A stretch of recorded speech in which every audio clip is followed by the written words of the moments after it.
네, 다음은 미주의 롱비치 항과 로스앤젤레스 항에 대하여 살펴보도록 하겠습니다. 로스앤젤레스 항과 롱비치 항이 위치해 있는 남부 캘리포니아는 5개 카운티로 이루어져 있으며 인구는 약 2천만 가량이 됩니다. 롱비치와 로스앤젤레스 항은 공기업 기금으로 조성되었으며 전체 면적은 26 입방킬로미터 정도입니다. 자료에 따르면 롱비치시는 1897년에 조성되었고 롱비치 항은 1914년경에 조성되었습니다. 또한 로스앤젤레스 시는 1897년에 조성되었고 논델스 항은 1907년부터 조성되었습니다. 도시가 점점 발전하면서 항만이 개발된 것이죠. 도시가 먼저 개발되고 그에 따라 항만 개발이 이루어지는데 여기에서도 항만과 도시 또는 지역 경제 개발과의 연관성을 찾아볼 수 있습니다.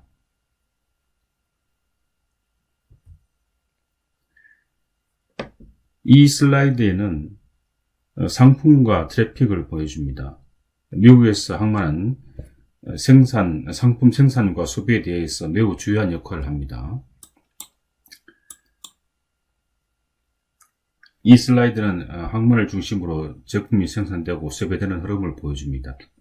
항만을 중심으로 플로우가 지금 이렇게 흘러가고 있습니다. 항만은 소비지와 생산지에 대해서 아주 접근성이 유리합니다. 아주 우수합니다. 항만을 중심으로 경제활동이 일어나고 있는 것입니다.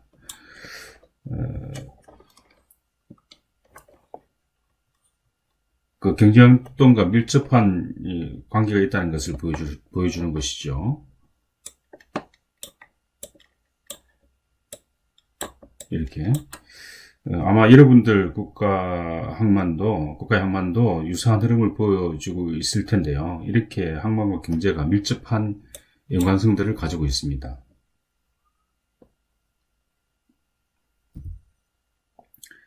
항만은 그 항만 당국뿐만 아니라 터미널 운영사,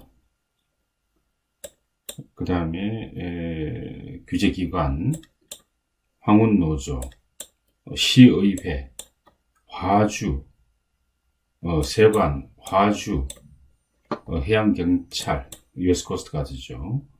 지주회사, 선사, 오션캐리어입니다. 선사. 그 다음에 뿐만 아니라 육군, 공병대, 그다음 철도, 화물차 회사, 트럭킹 컴퍼니 등 여러 경제 주체가 유기적으로 함께 어울려져서 클러스터를 형성합니다. 클러스터를 형성하고 있습니다. 이것이 아주 중요한 요소입니다. 항만에서는 여러 경제 주체가 상호 유기적으로 관계를 형성해야 건강한 경제 환경이죠. 항만 클러스터라고 볼 수 있습니다. 이렇듯 인근 지역 경제 활동과도 아주 연관이 있고 여러 가지 경제 주체들이 모여서 자기 역할을 하면서 항만 클러스터를 형성하고 있는 경제의 주체적인 역할들을 하고 있습니다.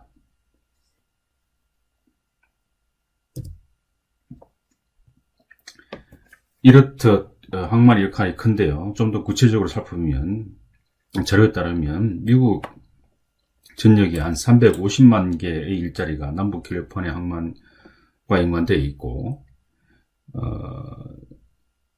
1200불의 급여와 300억 불의 지방세를 내고 있습니다. 남북 캘리포니아 5개 카운티에 약 70만 개 일자리가 항만과 연관되어 있고 이것은 약 9%의 지역 고용이 항만과 무역과 관계에 있으며 12%의 농비치 고용이 무역과 항만에 연관되어 있다는 것입니다. 2010년에 취급된 화물 가치를 보면 3,200억 불에 달하며 이는 미국 전체 컨테이너 화물의 40%를 차지하고 있고 제랄드 데스몬드 브릿지를 통해 이동한 무통량의 15% 정도 되는 규모입니다. 또한 미국의 50개 주 모두 미국의 관문 또는 항구로 불려지는 남부 캘리포니아 항만을 통해서 서비스가 제공됩니다. 이렇듯 미국 경제에 미치는 항만의 영향력은 엄청난 규모인 것을 짐작할 수 있습니다. 그만큼 로스앤젤레스 롱비치항이 미국 전체 경제에 미치는 영향이 크다는 것을 알 수 있습니다. 이렇게 항만과 국가 경제가 엄청난 연관관계가 있다는 것을 알 수 있겠지요. 항만은 개발, 확장, 운영 비용을 정당화하기 위해 임금 이상의 지역 혜택을 입증하는 것이 점점 더 중요해지고 있습니다.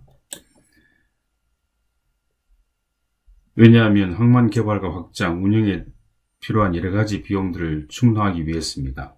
항만의 단순한 한 항만 활동 이상의 역할을 하고 있다는 것을 증명하고 있습니다.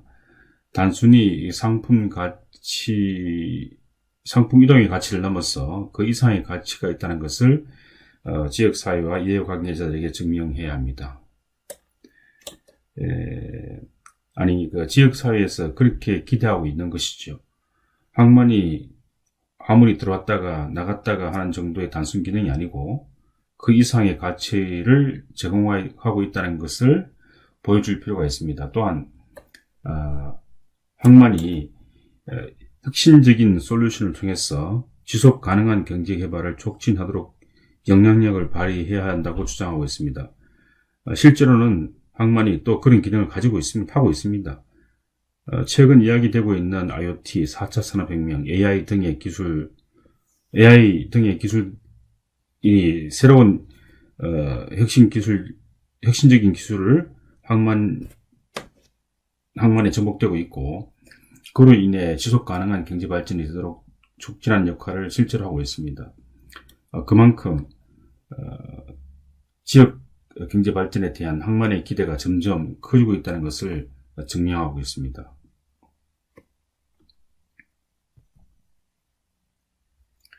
이제 항만과 지역 경제 또는 국가 경제 개발과의 관계에 대해서 좀 더 세밀하게 살펴보도록 하겠습니다.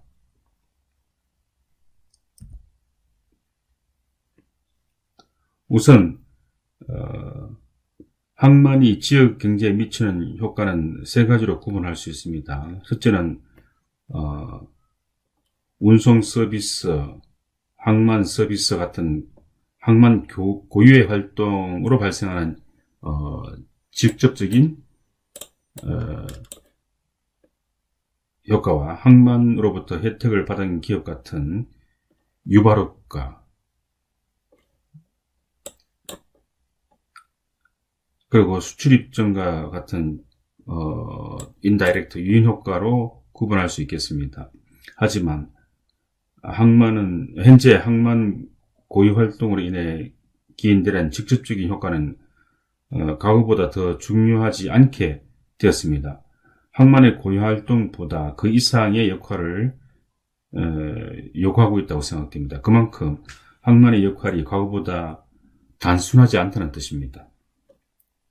또한 유도 또는 유인 효과는 식별하기 어렵지만 직접적인 효과보다 항만으로 인한 간접적인 효과가 더 중요시되고 있습니다.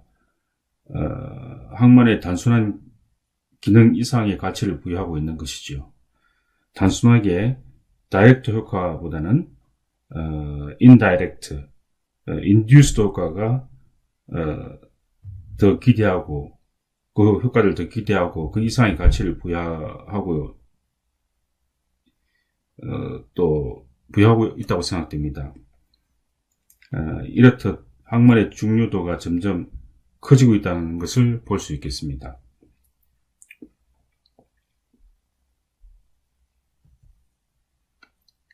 하지만 그 항만의 지역사회의 효과와 국가 차원의 효과 차이가 발생하고 있습니다.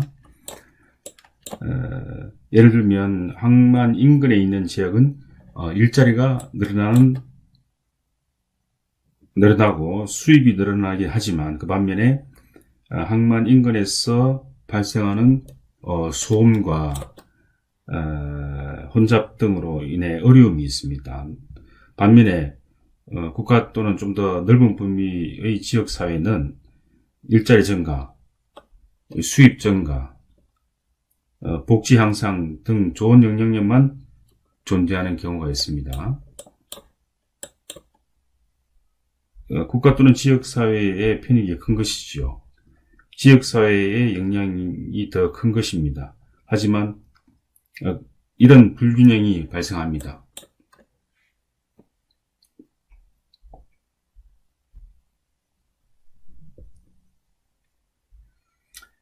하지만 왜 이런 불일치가 발생하는 걸 좀 살펴보도록 하겠습니다. 우선 항만에서 일하는 노동력은 항만 인근 경제 지역에서 오며 그에 대한 대가 또는 혜택도 항만 지역으로 돌아갑니다. 하지만 자본은 드물게 지역 경제 시스템에 의해서 조달되나 대부분은 국가 또는 국가 경제 시스템에 의해서 제공됩니다. 그리고 그 혜택 또한 항만 지역에서만 머물지 않습니다. 자금의 조달 규모가 크기 때문에 항만 인근 지역에서 감당할 수 있는 규모에서 벗어납니다. 이런 것들이 그런 불균형을 만들어내고 있습니다.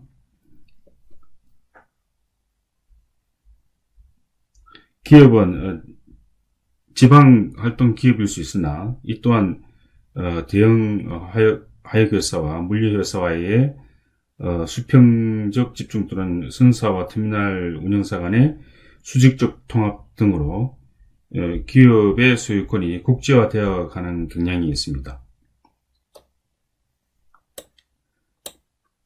이렇게 어떻게 보면 기업들은 지역에서 활동하고 있지만 수평적 집중과 수직적 통합 등으로 기업의 소유가 국제화되어 간다는 이야기입니다. 결국 지역에서 활동하는 기업이지만 국제기업이라는 것이죠. 이런 것들이 불균형을 만들 수 있는 원인이 됩니다. 다음으로는 항만에 있는 토지 사용은 일반적으로 임대 또는 양의 계약에 의해 규제가 되지만 토지 가격은 기업을 유치하기 위한 전략적인 도구이며 공간의 실제 가치를 반영하지 않습니다. 그러니까 항만이 위치하고 있는 지역의 토지 가격 또는 토지 사용료는 임대 또는 양의 계약으로 규제가 되지만 이것은 기업을 유치하기 위한 전략으로 땅의 실제 가격은 거의 반영하지 않는다, 미치지 못한다는 그런 얘기입니다. 실제로는 그 지역의 토지 가격을 그대로 반영한 양의 계약과 임대 계약이 되어야 하는데 실제로 그렇지 못하다는 얘기입니다. 거기에서 이런 불균형이 발생할 수 있습니다. 영업적인 어떤 그 측면이 고려되어 있죠. 그리고 인프라 같은 지역 시스템에 고정된 사회자본의 사용은 무료이거나 무료 또는 종종 철도 및 고속도로 운영자가 같은 더 넓은 규모에서 운영하는 경제 대리인에게 제공되는 보조금 때문에 비용보다 낮은 수수료를 지불합니다. 항만 이용자가 이런 여러 가지 혜택을 받고 있는 셈이죠. 그리고 그 지역사회 교통 인프라, 즉 그 항만 인근의 교통 인프라들은 보조금 때문에 실제 비용보다 적은 비용을 지불한다는 것입니다. 그래서 항만 이용자들이 그런 혜택을 보고 있다는 것입니다. 그리고 세금과 관세는 일부만 지역 항만 시스템의 부분적으로 관리가 됩니다.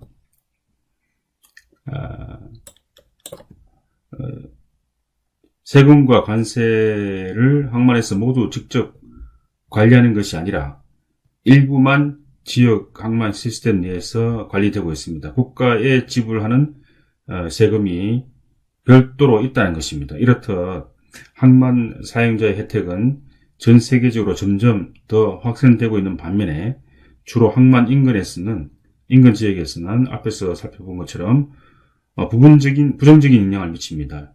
이런 것들이 불일치를 만들어내는 중요한 이유가 될 것입니다.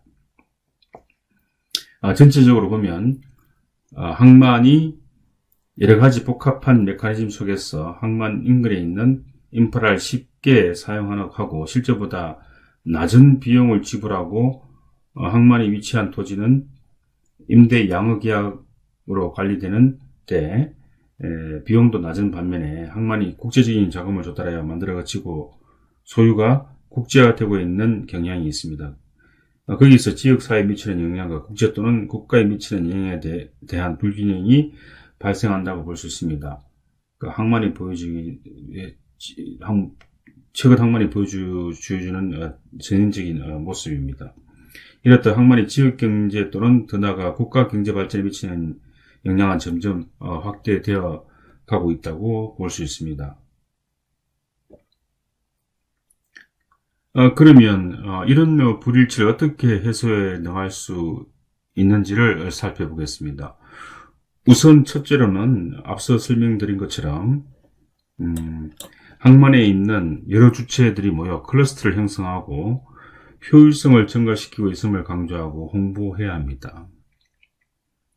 건강한 경제주체들이 모여서 건강한 경제 환경을 만들고 있다는 것을 강조하고 홍보해야 할 필요가 있을 것 같습니다. 항만이 지역 경제 또는 국가 경제에 미치는 영향을 제대로 파악하고 홍보해야 합니다. 항만 지역에 형성된 클러스터가 건강한 경제 활동의 장을 제공하고 있습니다. 그리고 대형 선주와 선사에 대한 항만의 역할을 강조하고 항만과 간의 협력을 강화해야 합니다. 대형 선박을 수용할 수 있는 항만, 그렇지 못한 항만 간의 협력이 점점 더 강조되고 있다는 것을 강조할 필요가 있습니다. 생산 시스템과 항만 간의 밀접한 관계가 있습니다. 항만에서 원자재가 수입되기도 하고 또한 완성품이 수출되는 그런 관계가 있기 때문입니다. 그것이 국가 경제에 미치는 영향이 크다는 것을 강조할 필요가 있습니다. 그리고 최근에 강조 또는 이야기되고 있는 항만 운영상에 필요한 IT 시스템, 하드웨어, 소프트웨어 들이 많이 발전되어 가는데 그에 대한 인적 자본과 지식의 역할들이 항만 활동에 있어서 중요시되고 있다는 것을 강조할 필요가 있습니다. 총체적으로 항만 때문에 IT 소프트웨어들이 개발되고 발전돼 간다는 것을 인식시킬 필요가 있습니다. 그리고 최근에 이야기되고 있는 그린 포트 컨셉이 점점 강조되고 있습니다. 스마트 포트, 자동화 포트 등과 같이 항만이 혁신자 역할을 하고 있다는 것을 인식시킬 필요가 있습니다. 항만이 더 이상 소음이나 혼잡만 조장하는 그런 공간이 아니라 이런 트렌드에 맞는 4차 산업과 연계된 IT 기술과 AI, 인공지능과 같은 것들이 점점 항만과 융합되고 항만 활동 안으로 점점 들어오고 있다는 것을 강조하여 항만이 경제활동, 즉 지역 경제활동 혹은 혁신적인 기술 개발에 많이 기여하고 있다는 것을 강조할 필요가 있습니다. 이렇게 함으로써 이런 불일치로 인한 불만들이 해소될 수 있고 항만의 중요성이 강조되고 또 전체 국가 경제 발전에 미치는 영향이 크기 때문에 지역 주민이 받고 있는 불편한 부분이 해소될 수 있습니다. 물론 불편한 부분에 대한 방지책도 고려되어야 합니다. 예를 들면 도심이 점점 확장되면서 항만의 기능이 위축되는 사례가 있습니다. 그러면 도시와 항만 과의 불편한 관계가 점점 커지는 것이죠. 그러면 그 항만은 다른 인근 지역으로 이동하게 되고 남겨진 옛 항만은 도심 지역으로 수용되면서 시민들을 위한 진수공간, 상업공간, 문화공간 등으로 거듭나게 됩니다. 여전히 도시 기능을 유지하면서 도시를 지원하는 항만의 기능은 옮겨져서 개발되는 사례가 세계적으로 있습니다. 그러면서 그 항만이 그 국가 경제 발전에 영향을 미치면서 같이 발전해 나가는 사례가 있습니다. 그렇게 항만의 중요성을 인식하고 지역 주민 혹은 국민들이 항만의 중요성을 지지하고 항만 개발을 지지하고 그에 대한 경제 활동에 지역 주민들이 같이 합류하는 좋은 효과들이 일어나기를 기도합니다. 여기까지 농비치 항만을 통해서 항만이 국가 경제 발전 및 개발에 얼마만큼 영향을 미치는지에 대해서 살펴보았습니다. 좀 더 간추려 보면 여러 번 강조해 말씀드리지만 항만 인프라 개발의 지역 발전, 지역 경제 개발 혹은 국가 경제 발전에 기대한 영향을 미친다고 볼 수 있습니다. LA 농비치 사례도 그렇고 노틀담 항만을 보더라도 그렇습니다. 여러분들의 나라도 돌아보면 유사한 상황인 것을 볼 수 있을 겁니다. 이렇듯 항만 인프라 개발은 아무리 강조해도 지나치지 않습니다. 우리나라 한 나라의 경제가 발전하기 위해서는 항만 개발이 필수입니다. 항만을 통해서 경제 발전에 필요한 여러 가지 물자가 수입되고 세계적인 트렌드의 IT 기술들이 항만 개발과 운영에 접목되기 때문에 4차 산업과 관련된 신기술들이 동시에 발전하는 기회가 될 것으로 기대가 됩니다. 여기까지 유럽과 미주의 대표적인 항만을 통해 항만과 경제 발전과의 관계를 살펴보았습니다. 다음은 이를 바탕으로 대한민국 정부가 시행하고 있는 해외 항만 개발 협력 사업에 대해서 설명드리도록 하겠습니다. 감사합니다.